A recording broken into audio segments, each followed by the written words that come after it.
सह वीर्यं करवावहै तेजस्विनावधीतमस्तु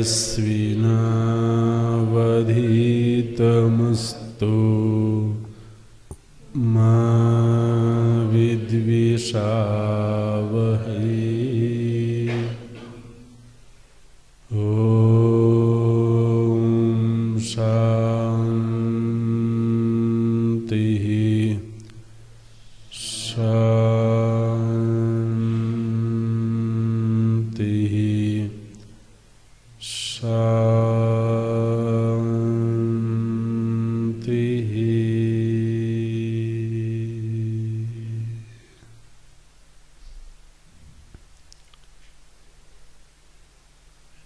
सदाशिवसमारम्भां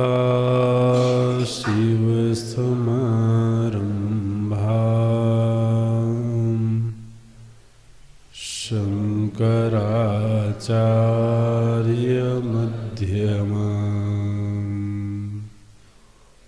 अस्मदाचार्यपर्यन्तां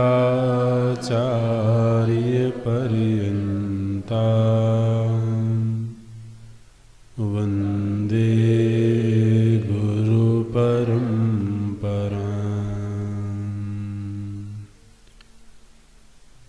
शङ्करं शङ्कराचार्यं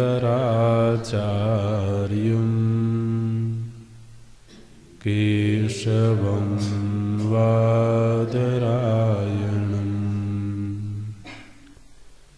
सूत्रभाष्यकृतौ वन्दे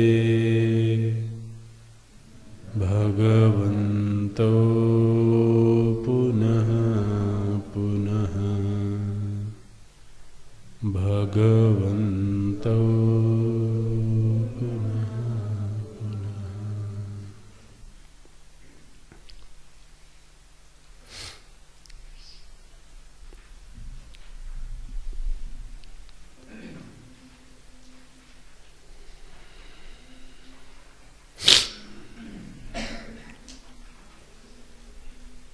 भज गोविन्दं भज गोविन्दं भज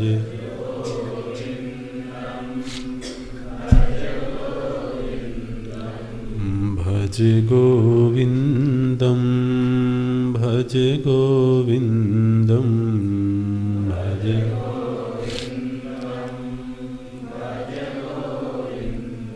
गोविन्दं भज मूढमते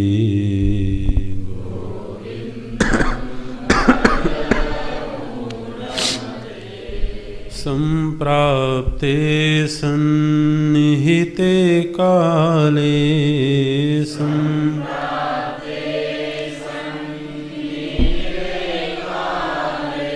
नहि नहि रक्षति डुकृङ्करणे नहि नहि भज गोविन्दं भज गोविन्दं गोविन्दं भज मूढमते भज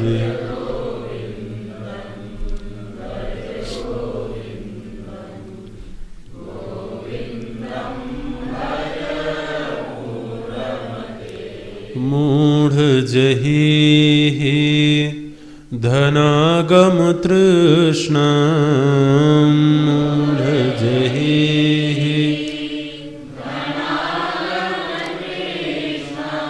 कुरु सद्बुद्धिं मनसि वितृष्णां कुरु सद्बुद्धिं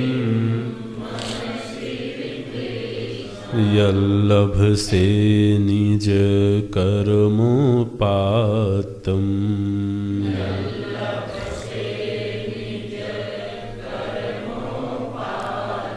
वित्तं तेन विनोदय चित्तं वित्तं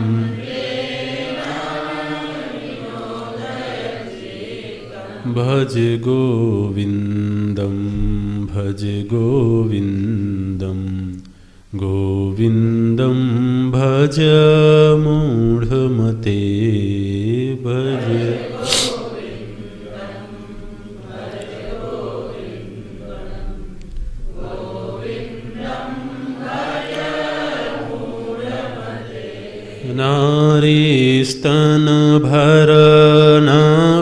नारीस्तनभरनाभिदेशम्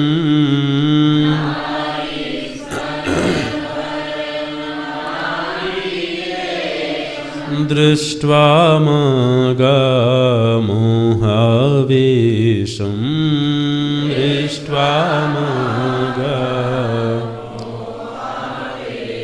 एतन्मां सावसादिविकारम्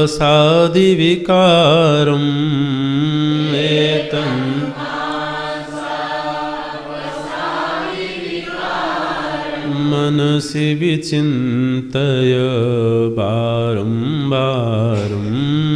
मनसि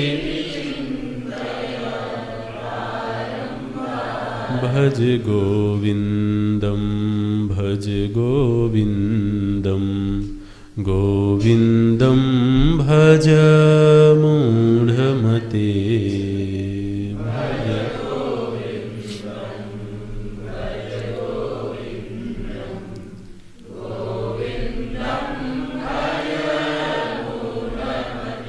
नलिनी दलगत जलमतितरलं नलिनी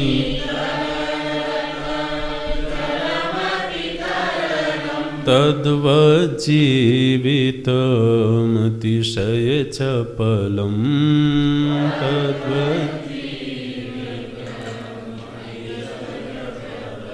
विद्धि व्याध्यभिमानग्रस्तं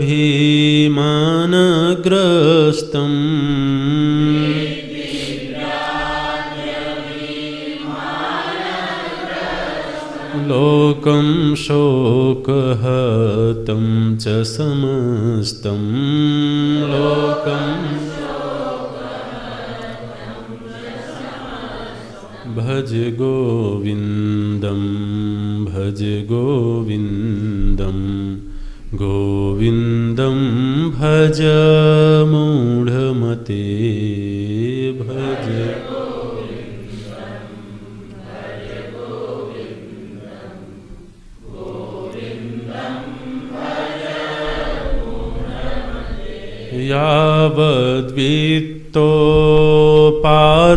यावद्वित्तोपार्जनसक्तः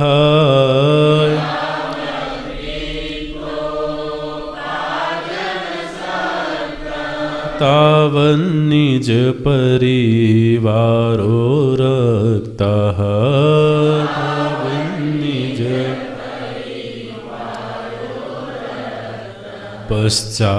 पश्चाज्जीवति जर्जर देहे पश्चाज्जीवति वार्तां कोऽपि न पृच्छति गेहे वार्तां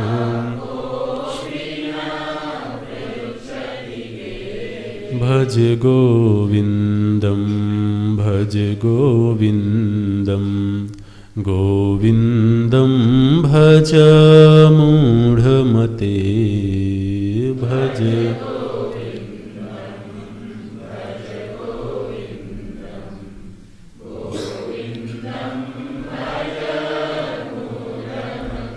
यावत् पवनो निवसति देहे यावत्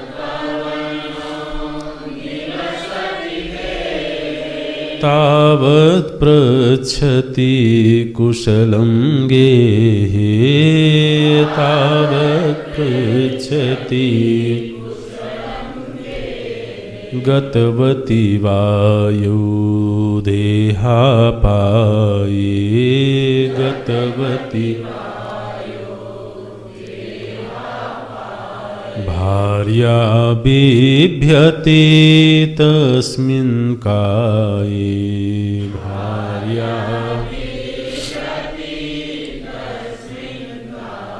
भज गोविन्दं भज गोविन्दं भज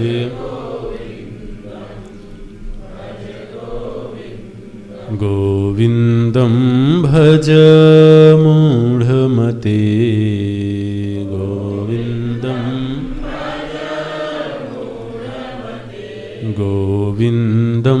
भज मूढमते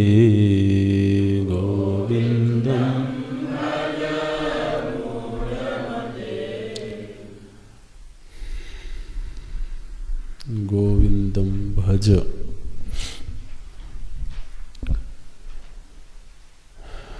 प्रत्येक व्यक्ति के जीवन का यह मूल वाक्य होना चाहिए। सोते बैठते उठते जागते उसे अपने आराध्य की या अपने स्वरूप की स्मृति बनी रहे। नारद जी ने कहा कि जो भक्त होता है उसको यदि एक क्षण का भी भगवत विस्मरण होवे तो बहुत पीड़ा का अनुभव करता है। तद विस्मरणे परम व्याकुलता, ये नारद भक्ति सूत्र में एक सूत्र आता है। तो एक भक्त का चरित्र तो ऐसा होता है, यदि किसी कर्म की वजह से, किसी बाह्य व्यवहार की वजह से भगवद विस्मृति हो जाए तो वो व्यक्ति व्याकुल होता है। और जो विषयी व्यक्ति है, पामर है, वो कुछ क्षण के लिए याद करता है, वो कुछ क्षण के लिए भूलता है तो विह्वल होता है। और हम जैसे लोग कुछ क्षण के लिए याद कर लेते हैं तो लगता है कि हम भक्त हैं। तो भगवान भाष्यकार ये कहना चाहते हैं कि वो विस्मृति नहीं होनी चाहिए। लौकिक धरातल पर हर व्यक्ति का अपना अपना कार्य क्षेत्र है, हर व्यक्ति की अपनी अलग पहचान है, अपना अलग धर्म है। लेकिन कोई किसी भी धर्म का निर्वहन करता हो, किसी भी दायित्व का निर्वहन करता हो, लेकिन ये जो वाक्य है ये सार्वजनीन है। ऐसा नहीं है कि एक विशेष क्षेत्र का व्यक्ति ही भगवत भजन का अधिकारी है। इसलिए प्रथम श्लोक में भगवान भाष्यकार उन लोगों की ओर संकेत करते हैं जो विद्या प्रेमी है। व्याकरण कह करके एक सांकेतिक अभिव्यक्ति है कि ऐसे लोग समाज में हैं जो विद्या व्यसनी हैं, विद्या प्रेमी हैं, जिन्हें समाज के लोग विद्वान कहते हैं और उन्होंने विद्या के लिए तपस्या भी की है। ये बात सच है कि कोई भी विद्या बिना साधना के, बिना तपस्या के नहीं आती है। चाहे वो अत्यंत लौकिक विद्या हो, भौतिक शास्त्र हो, रसायन शास्त्र हो, समाज शास्त्र हो, राजनीति शास्त्र हो, किसी भी क्षेत्र की विद्या हो, वो एक तपश्चर्या की मांग करती है। ये बात सच है। और ऐसा व्यक्ति समाज में पूजित भी होता है। विद्या ही मनुष्य का आभूषण है।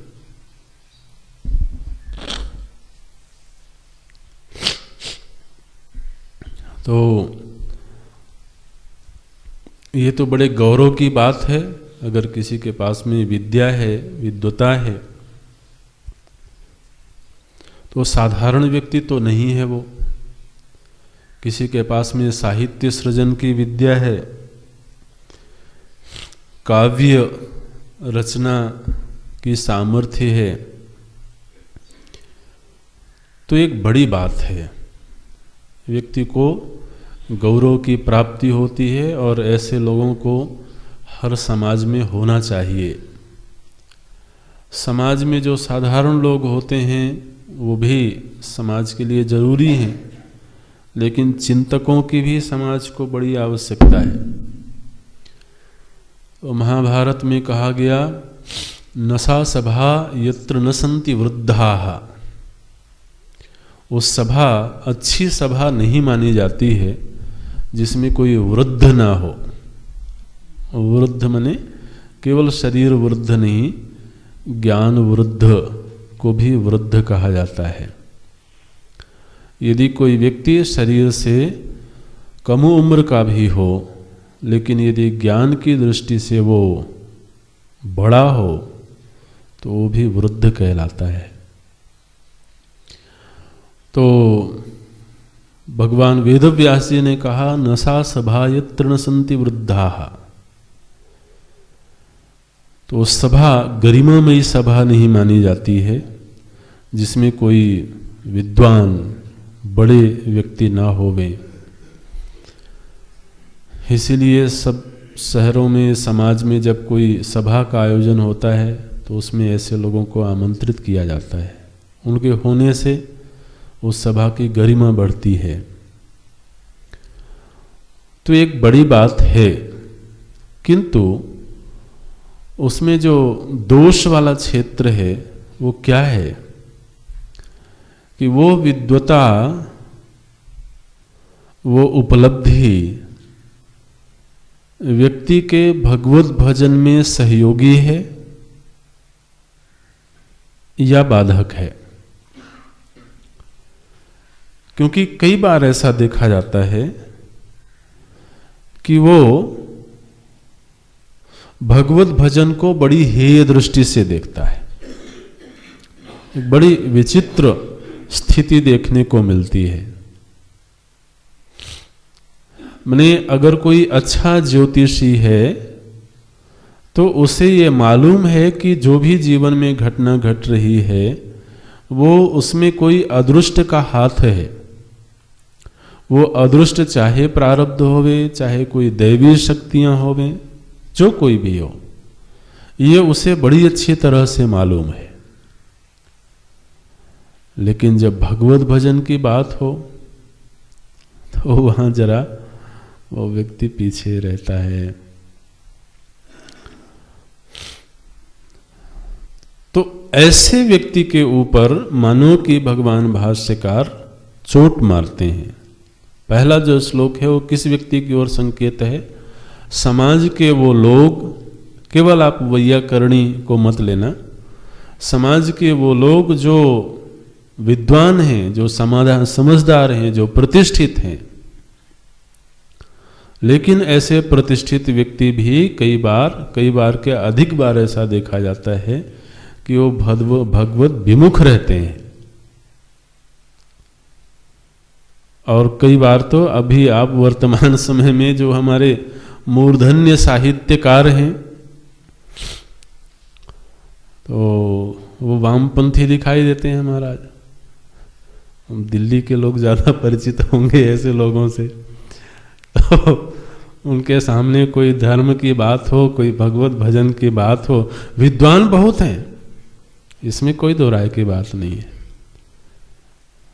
तो भगवान भाष्यकार जगत गुरु हैं, कहते हैं बेटा ये तो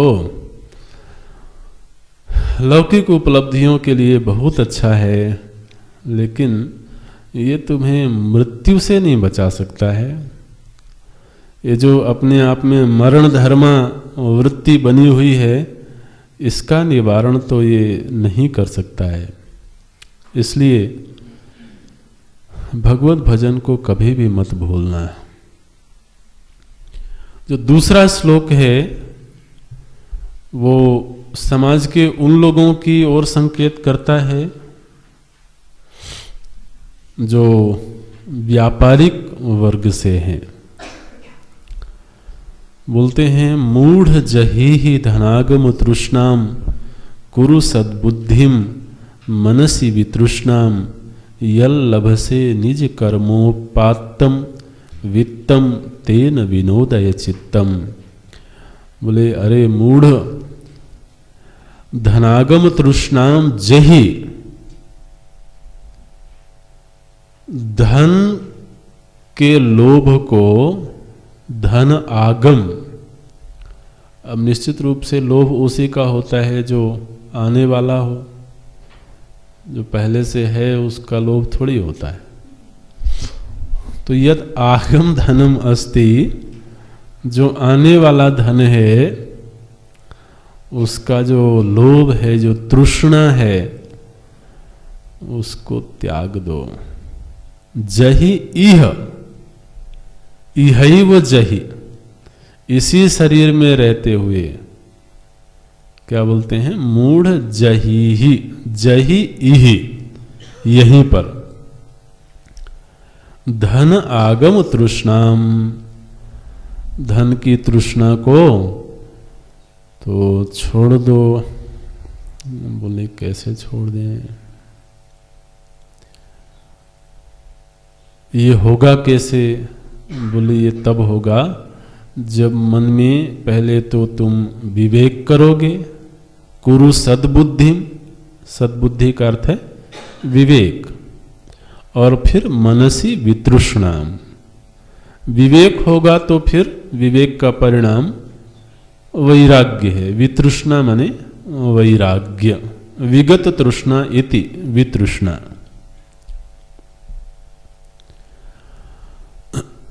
तो महाराज धन के बिना तो काम चलता नहीं है। आप कहते हो कि धन की तृष्णा को त्याग दो, ये कोई आसान काम है क्या? बोले नहीं, आसान काम तो नहीं है, लेकिन बहुत कठिन भी नहीं है। यल लभसे निज कर्मोपात्तम, माने भगवान भाष्यकार तृष्णा को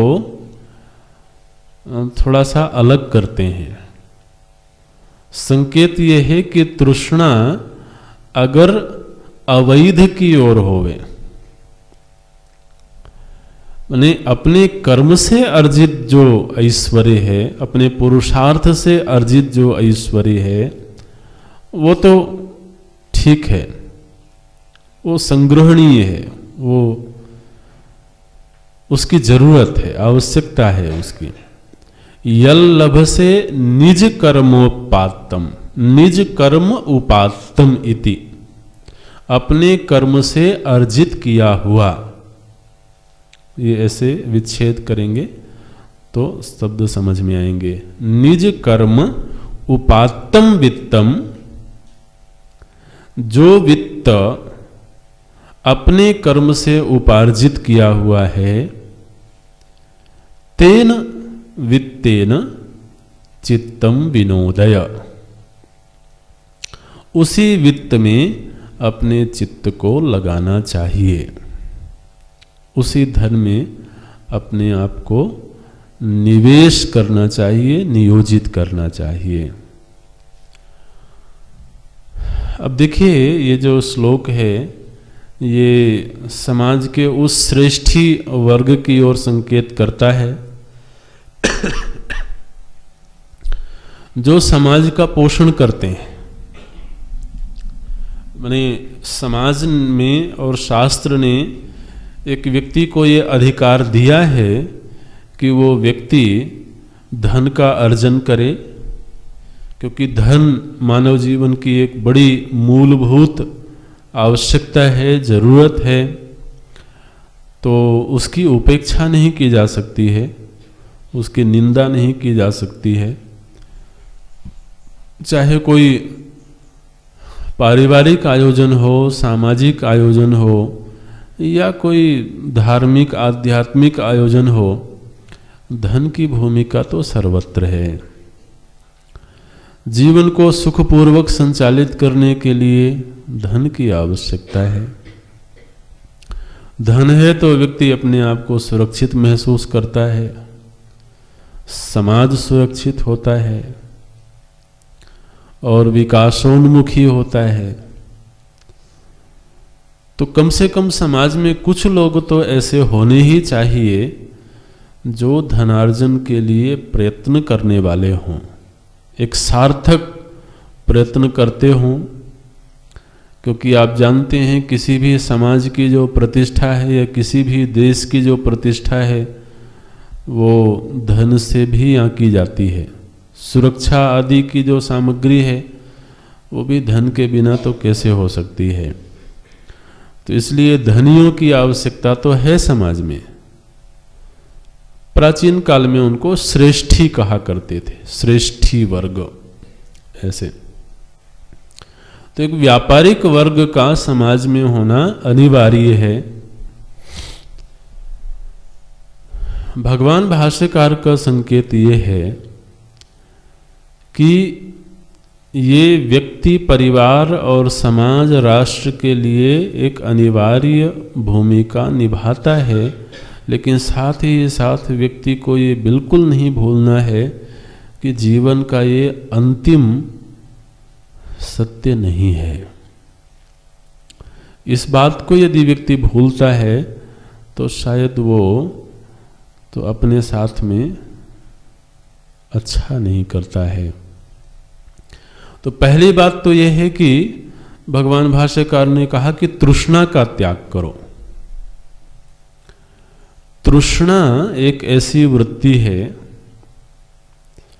जो हमारे पास जो चीज है उसको हमेशा अधूरा बताती है। ये तृष्णा हम सभी के अंदर होती है किसी न किसी रूप में। जो उपलब्ध है वो कम है, इसलिए उसकी पूर्ति के लिए और होना चाहिए। ये और होना चाहिए कि जो वृत्ति निरंतर प्रवाहित हो रही है ये तृष्णा है। और होना चाहिए ये वृत्ति जब रहती है तो इसी को प्यास भी बोलते हैं, है ना। प्यास कब लगती है व्यक्ति को? जब शरीर में जल की कमी महसूस होवे। तो शरीर में जल की कमी होती है तो शरीर मस्तिष्क को संकेत भेजता है कि अभी जल की आवश्यकता है। तो मस्तिष्क से फिर वो प्यास नाम की एक वृत्ति जागती है। तो जल के अभाव का संकेत करती है ये प्यास वृत्ति। ऐसे ही जो तृष्णा है वो किसी वस्तु, जो वस्तु जीवन में उपयोगी है, जो वस्तु जीवन में महत्वपूर्ण है, उस वस्तु की जो अनुपलब्धता है, उसकी जो न्यूनता है, वो जब चित्त में उभरती है तो इस तृष्णा वृत्ति का जन्म होता है। अब ये तृष्णा वृत्ति कहाँ जाकर के खत्म हो जाएगी ये कहना बहुत मुश्किल है। गोस्वामी जी ने कहा, जिमि प्रति लाभ लोभ अधिकाई। जितना ही लाभ बढ़ता है लोभ की वृत्ति उतनी ही ज्यादा बढ़ती है। ये जो लोभ वृत्ति है ना, काम क्रोध लोभ आदि आप सुनते रहते हैं। तो लोभ की परिभाषा ये है कि सुखद की संग्राहक वृत्ति, सुखद की संग्राहक वृत्ति लोभ कहलाती है। माने जो वस्तु हमारे लिए सुखद है उसका अधिक से अधिक संग्रह होवे, ऐसी जो मन में एक वृत्ति बनी रहती है वो लोभ वृत्ति है। महाराज, इस लोभ वृत्ति की वैसे तो देखा जाए तो समाज में बड़ी प्रशंसा है। लोग कहते हैं कि व्यक्ति को एम्बिशियस होना चाहिए, उसको महत्वाकांक्षी होना चाहिए। ये पता नहीं शास्त्र क्यों बोलते रहते हैं व्यक्ति को संतोषी होना चाहिए। अरे कहीं संतोषी होने से काम चलता है? अगर अंबानी संतोषी होते, बिड़ला संतोषी होते, तो आज इन लोगों की वजह से हमारी अपनी एक पहचान है। तो ये कोई बात हुई? आप सभी को संतोषी बना दोगे तो समाज का विकास कैसे होगा? व्यक्ति को तो एम्बिशियस होना चाहिए, मोर एम्बिशियस होना चाहिए। बड़ी अच्छी बात है, होना चाहिए, इसमें कोई दो राय की बात नहीं है। बस दो बातों का ध्यान रखना है। एक तो वो जो भी लोभ है, जो भी हमारा अर्जन का क्षेत्र है, वो अनैतिक नहीं होना चाहिए। अनैतिक अर्जन व्यक्ति और समाज को कभी भी सुख नहीं देता है। नीति सम्मत हो, पुरुषार्थ से किया हुआ हो, वो मंगलमयी है। तो एक तो हमारा जो लोभ है वो अनैतिक नहीं होवे, और दूसरा उसकी सीमा का ज्ञान होवे। वो जीवन के अंतिम क्षण तक हमारी बुद्धि में सवार न रहे, क्योंकि ये लोभ वृत्ति तो इसका कोई अंतिम बिंदु तो दिखता नहीं है। तो सामान्य जीवन यापन के लिए और यदि समाज के निर्वहन का दायित्व है तो लोभ ठीक है, लेकिन उसकी सीमा भी मालूम होवे, और साथ ही ये सब भगवत अनुग्रह से प्राप्त होता है, तो वो अनुग्रह की स्मृति भी जीवन में बनी रहे। तो धार्मिक अनुष्ठान आदि होते रहें, आध्यात्मिक गतिविधियां चलती रहें, इसके लिए श्रेष्ठी वर्ग को अपने अर्जित किए हुए धन का निवेश करना चाहिए। तो समाज का एक ये वर्ग है जिसकी ओर भगवान संकेत करते हैं, मूढ़ जही धनागम तृष्णाम। इस श्लोक के संदर्भ में आप ये बात याद रखना कि ये धन की निंदा का श्लोक नहीं है, ठीक है ना।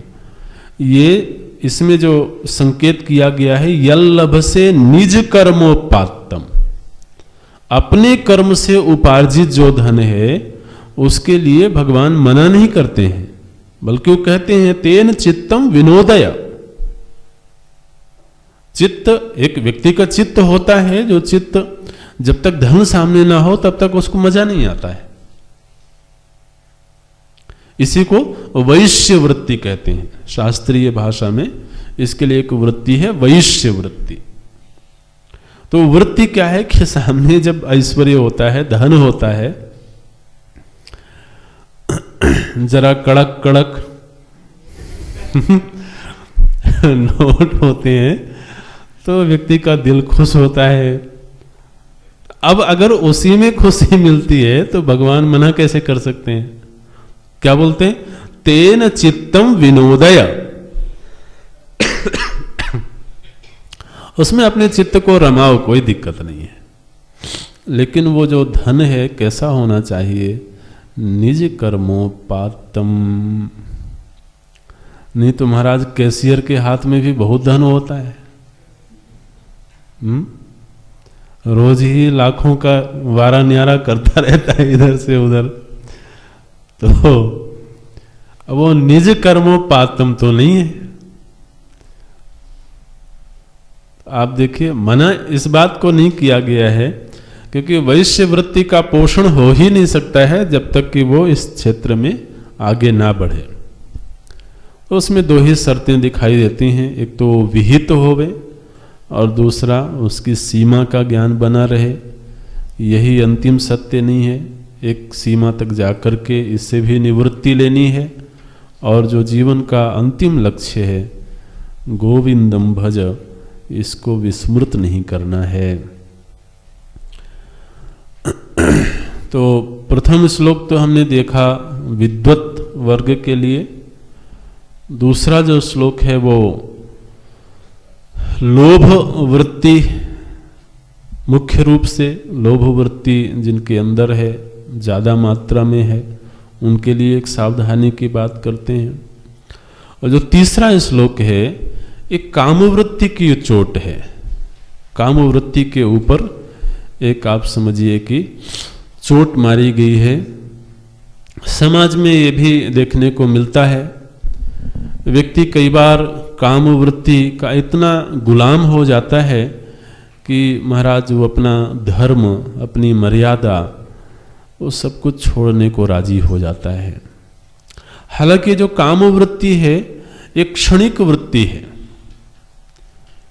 लोभ वृत्ति तो दीर्घकालिक वृत्ति है। जो लोभ वृत्ति होती है ना, ये कुछ क्षण के लिए हो ऐसा नहीं है, एक दीर्घ काल तक एक वृत्ति बनी रहती है। लेकिन ये जो काम वृत्ति है ये क्षणिक वृत्ति है, एक आवेशी वृत्ति है।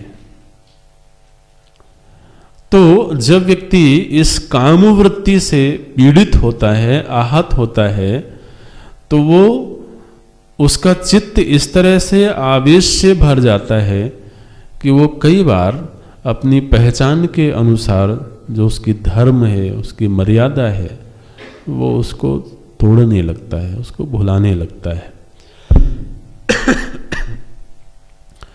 तो ऐसे व्यक्ति के ऊपर मानो कि भगवान उसको सावधान करते हैं, बोलते हैं नारी स्तन भर नाभि देशम दृष्ट्वा मागा मोहावेशम। ये एक नैसर्गिक एक प्राकृतिक वृत्ति है कि जो पुरुष है उसका नारी शरीर के प्रति आकर्षण होता है, जो नारी है उसका पुरुष शरीर के प्रति आकर्षण होता है। तो एक प्रकृति में प्रायः न केवल मनुष्य बल्कि जो मनुष्येतर प्राणी है सभी में दिखाई देता है। अब इस वृत्ति का एक बड़ा मंगलमयी रूप भी है। यहां तक कि भगवान तो गीता जी में कहते हैं कि धर्मा विरुद्धो भूतेषु कामोस्मि भरतर्षभ। अगर वो धर्म के अविरुद्ध है, धर्म सम्मत है, माने जिसके लिए ये कर्तव्य बताया गया है, अगर कोई व्यक्ति गृहस्थ जीवन में प्रवेश करता है तो उसके लिए दायित्व बताया गया है कि उसे सत्संतान की उत्पत्ति करनी चाहिए और वो बिना कामवृत्ति के नहीं हो सकता है। इसलिए समाज का सृजन हो, सृष्टि आगे बढ़े, इसके लिए इस वृत्ति की एक बड़ी भूमिका है। और इस सृष्टि में जितना सृजन दिखाई देता है उस समस्त सृजन के पीछे ये वृत्ति है। लेकिन चूंकि ये एक नैसर्गिक वृत्ति है, तो अब कोई भी व्यक्ति इस वृत्ति का गुलाम हो जाए, चित्त उसके बिल्कुल बवंडर में आकर के प्रवाहित हो जाए, वो अपने धर्म, अपने कर्तव्य आदि के मर्यादाओं का उल्लंघन कर दे, ऐसे व्यक्ति को बहुत समझदार व्यक्ति तो नहीं कहा जाएगा। तो जबकि उसका धर्म नहीं है कि वो कामवृत्ति का पोषण करे, तब उसके लिए दायित्व तो क्या है? वो संयम करे। यहां तक कि महाराज हमारे शास्त्रों ने तो ये कहा कि जो गृहस्थाश्रमी है, गृहस्थाश्रमी को भी उचित समय में ही इस वृत्ति का पोषण करना चाहिए, अन्यथा गृहस्थ जीवन में भी उसे यथासंभव ब्रह्मचर्य का पालन करना चाहिए। तो जहां इस वृत्ति की भूमिका है, जहां इस वृत्ति की जरूरत है, वहां तो ये मंगलमयी है। लेकिन अब व्यक्ति अपनी सारी धर्म, अपने सारे, अब क्या बताएं, समाज में ऐसे ऐसे लोग देखने को मिलते हैं महाराज, जो बड़े प्रतिष्ठित होंगे, बड़े सम्मानित होंगे, लेकिन इस एक छोटी सी वृत्ति के गुलाम होकर के अपनी पद, प्रतिष्ठा और पता नहीं क्या क्या छोड़ने को राजी हो जाते हैं। हालांकि जैसा कि हमने कहा कि ये बहुत थोड़े समय के लिए होती है। तो जब व्यक्ति समझदार होता है, जब उसके अंदर समझ बढ़ती है, तब तक कई बार देर हो चुकी होती है। तो समाज में देखने को मिलता है, कोई युवक है, युवती है, उसने सारे अपने पारिवारिक मर्यादाओं का उल्लंघन करके, अपने बड़ों की अवहेलना करके, उपेक्षा करके, तो उसने अपने मन की कामना को तो पूरा कर लिया, कहीं भाग गए, कुछ कर लिया, लेकिन अब वो बहुत दिनों तक तो चलता नहीं है। तो लौट के बुद्धू, लेकिन अब घर को आए सो तो ठीक है, अगर घर का दरवाजा बंद हो गया हो तो फिर लौट के बुद्धू कहाँ जाए? बोले कहाँ जाए, भटको, अब कहाँ जाओगे? तो इसलिए बहुत समझदारी की जरूरत है। कोई भी आवेश व्यक्ति को अपना गुलाम ना बना ले, कोई भी आवेशी वृत्ति उसको अपने आवेश में ना ले ले। इसके लिए बोलते हैं, ये जो आकर्षण है शरीर का, शरीर के प्रति, ये आकर्षण क्या है? बोले अगर थोड़ा सा भी विचार करो तो शरीर क्या है महाराज? ये तो एक पैकिंग है जबरदस्त। तो सृष्टिकर्ता ने, प्रभु जी ने ऊपर से ऐसे पैक कर दिया है। थोड़ा सा जरा इसकी पैकिंग हटाओ। बहुत पतली सी जो पैकिंग है उसको भी अगर हटा दोगे ना तो सारा आकर्षण छूमंतर हो जाएगा, बल्कि वितृष्णा हो जाएगी। आजकल गिफ्ट महाराज ऐसे ऐसे पैक करके देते हैं लोग, ऐसी चमकदार पैकिंग होती है, लगता है पता नहीं कितनी अनमोल वस्तु होगी इसमें। आदमी बड़े उत्साह से खोलता है उसको, जरूर इसमें कोई महंगी चीज होगी, कोई अनमोल चीज होगी। तो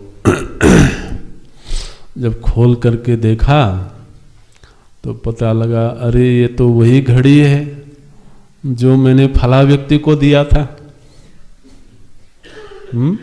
तो ये गिफ्ट जो है ना आजकल ऐसे घूमते रहते हैं यहाँ से वहाँ, किसी काम में आते नहीं, खाली उसका रैपर बदलता रहता है, उसकी पैकिंग बदलती रहती।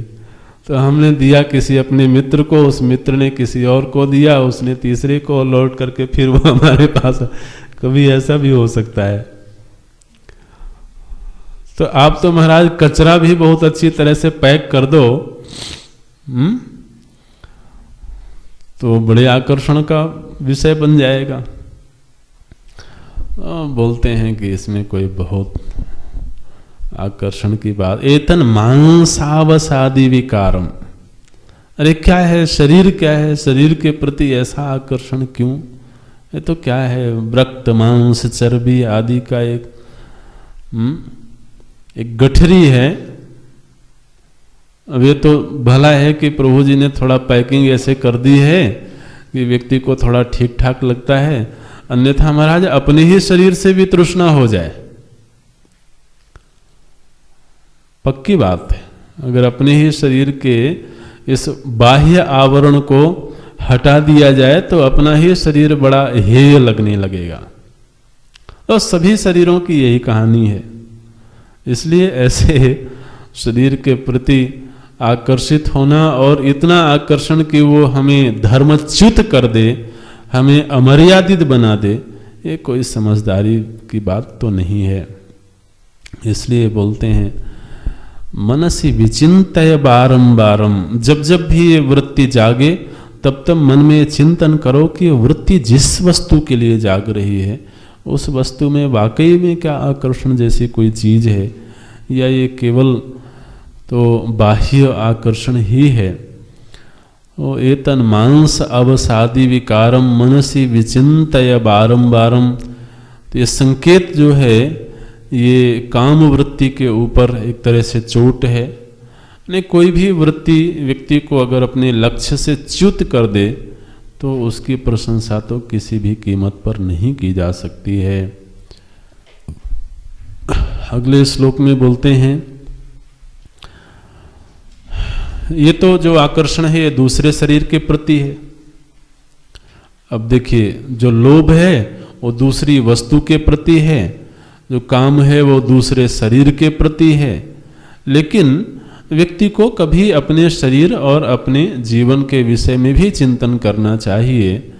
तो बोलते हैं ये जो जीवन है हमको एक दीर्घ जीवन मालूम पड़ता है, लेकिन सच में वो उतना दीर्घ है नहीं। नलिनी दलगत जलमति तरलम, बहुत सुंदर अलंकार का प्रयोग किया है इसमें भगवान भाष्यकार ने। बोलते हैं नलिनी दल, नलिनी दल का अर्थ होता है जो कमल की पंखुड़ी होती है ना। तो आप प्रातः काल बिल्कुल भोर में किसी सरोवर के तट पर जाएं और वहाँ कमल खिले हुए हों, जो कमल की पंखुड़ी होती है उसमें ओस की बूंदें पड़ी होती हैं ऐसे, या पत्ते भी होते हैं, उन पत्तों में भी ओस की बूंदें पड़ी होती हैं, और जब सूर्योदय होता है तो बड़ी चमकदार होती हैं, बड़ी सुंदर लगती हैं वो। तो बोलते हैं नलिनी दल गत, नलिनी दल में जो रखी हुई ओस की बूंद है, जलम नलिनी दलगत जलम, उस पत्ते में जो ओस की बूंद है उस बूंद की उम्र कितनी है? बोले उम्र कितनी है, बस एक छोटा सा हवा का झोंका आए और गई, लेकिन महाराज बड़ी सुंदर लगती है, मोतियों जैसी चमक होती है उसमें, बड़ी आकर्षक लगती है। आकर्षक तो है, नेत्रों को सुख तो दे रही है, लेकिन उसकी उम्र बहुत ज़्यादा नहीं है। अति तरलम, अति तरलम मतलब बिल्कुल थोड़े समय में ही नष्ट हो जाने का धर्म है उसमें। बोले ठीक इसी तरह से हमारा आपका जीवन है। तद्वत जीवितम अतिशय चपलम, इसी तरह से जो जीवन है व्यक्ति का, ये महाराज इसकी कोई पहले से डेडलाइन नहीं बताई गई है। जैसे आदमी कोई प्रोजेक्ट देता है ना, तो जो बॉस होता है उसको एक डेडलाइन दे देता है, 31 तारीख से पहले ये काम हो जाना चाहिए। महाराज हमारे प्रभु जी ने कोई डेडलाइन दी नहीं है कि 30 साल में अपना काम पूरा कर लेना, फिर तुमको मैं बुला लूँगा, 40 साल में 50 साल में, कोई नहीं। तो डेडलाइन नहीं है इसका मतलब है वो कोई भी दिन हो सकता है। असल में जब डेडलाइन होती है ना तो आदमी कई बार सुस्त भी हो जाता है, अरे अभी तो बहुत दिन है 31 तारीख तक करना है ना, अरे अभी तो 25 तारीख ही है, अभी तो 4 दिन बचे हैं, 5 दिन बचे हैं। आदमी सुस्त होता है, लेकिन जब उसको ये बताया जाए कि किसी भी समय कॉल किया जा सकता है, किसी भी समय बुलाया जा सकता है, तो उससे क्या होगा कि व्यक्ति हर वक्त सतर्क रहेगा। तो इसी तरह से इस जीवन को प्रभु जी ने दिया तो सही, लेकिन ये नहीं बताया कि इतने दिनों में मैं जीवन वापस ले लूंगा। संकेत क्या है कि कोई भी घड़ी हो सकती है, कोई भी दिन हो सकता है। इस बात के फिराक में मत रहना कि अभी तो युवा अवस्था है, तो क्या जिसकी युवा अवस्था होती है वो मरता नहीं है? तो चूंकि ये जीवन अनिश्चित है, इसलिए व्यक्ति को हर पल हर क्षण अपने लक्ष्य के प्रति सजग रहने की आवश्यकता है। जीवन के लिए जो प्रोजेक्ट दिया गया है, जो कर्तव्य दिया गया है, उसकी विस्मृति हो जाती है यदि, तो भगवान कहते हैं ये बात ठीक नहीं है। अहनि अहनि भूतानि गच्छन्ति यम मंदिरम।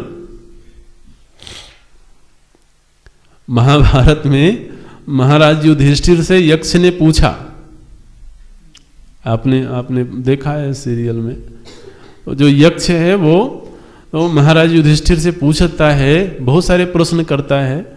उसमें एक प्रश्न ये करता है कि इस दुनिया में आश्चर्य क्या है? तो महाराज युधिष्ठिर बोलते हैं कि अहनि अहनि भूतानि गच्छन्ति यम मंदिरम। यहाँ तो हर दिन हर क्षण लोग जो हैं वो यम मंदिर की यात्रा पर जाते रहते हैं। यम मंदिर समझते हैं ना? तो अहनि भूतानि गच्छन्ति यम मंदिरम, हर क्षण व्यक्ति देख रहा है कि अभी तक तो ये अच्छे खासे भले थे और एक क्षण में ही महाराज गायब। लोग कहते हैं कि अरे कल शाम को ही तो मैं उनके पास बैठा था, उनके साथ गपशप हो रही थी, अच्छे खासे हृष्ट पुष्ट दिख रहे थे। तो बोले हृष्ट पुष्ट होना इस बात का प्रमाण है कि वो अगली सुबह भी जीवित रहेगा। अन्य जीवितुम इच्छन्ति किमाश्चर्यमतः परम, जबकि हर क्षण व्यक्ति देख रहा है कि यहां तो हर उम्र का व्यक्ति कभी भी किसी भी मौके पर चला जाता है, फिर भी व्यक्ति महाराज अपने जीवन को लेकर के इतना आश्वस्त है, खुश है, आनंद मंगल से है। इससे बड़ा आश्चर्य क्या हो सकता है दुनिया में? किमाश्चर्यमतः परम, ये महाराज युधिष्ठिर ने कहा। तो बात तो सही है। तद्वत जीवित मतिशय चपलम विद्धि, और अपने शरीर के प्रति जो ये गौरव बुद्धि बनी हुई है, इतना सुंदर शरीर है, इतना हृष्ट पुष्ट शरीर है, महाराज थोड़ी सी हवा बदलती है गड़बड़ होने लगता है। विद्धि व्याधि अभिमानग्रस्तम, ये शरीर कैसा है? एक तो व्याधि से ग्रस्त है और जो बुद्धि है वो अभिमान से ग्रस्त है। शरीर हमेशा ही व्याधिग्रस्त है, वो थोड़े समय के लिए स्वस्थ मालूम पड़ता है, अन्यथा तो व्याधि तो इस शरीर की एक अनिवार्य शर्त है। व्याधि अभिमानग्रस्तम लोकम शोकहतम च समस्तम, समस्तम लोकम शोकहतम च, और दुनिया में हर व्यक्ति किसी न किसी शोक से ग्रस्त है।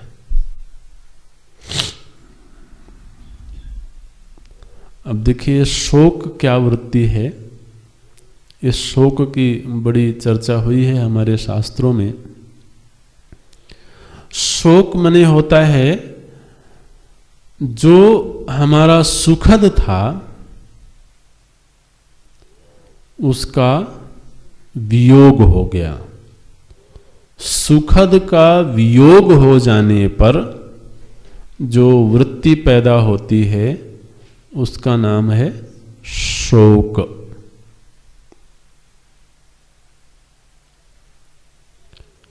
सुखद का वियोग। अब एक व्यक्ति से हमारी आसक्ति है, वह हमारे जीवन में सुख का स्रोत है, और कोई ऐसी घटना घट गई, उसका वियोग हो गया, और उस वियोग के लिए हम तैयार नहीं थे।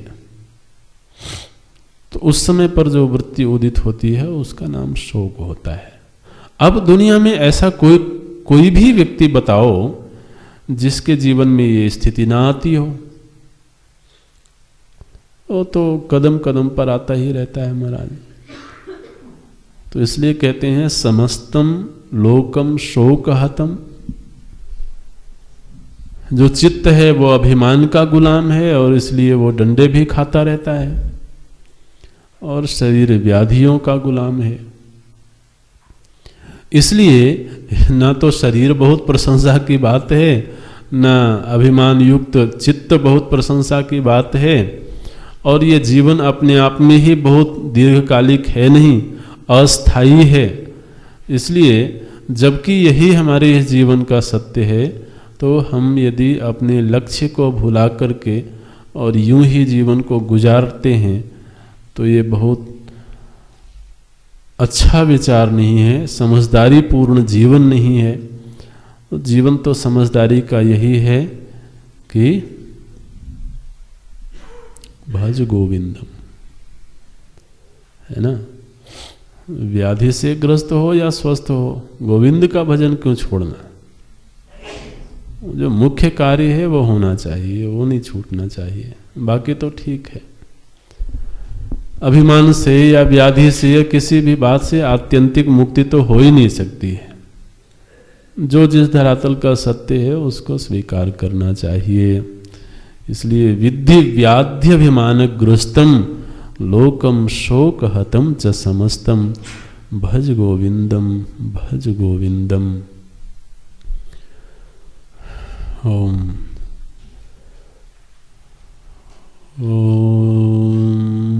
पूर्णमदः पूर्णमिदं पूर्णात् पूर्णमुदच्यते पूर्णस्य पूर्णमादाय पूर्णमेवावशिष्यते। ओम शांति शांति शांति। हरि ओम। श्री गुरुभ्यो नमः। हरि ओम।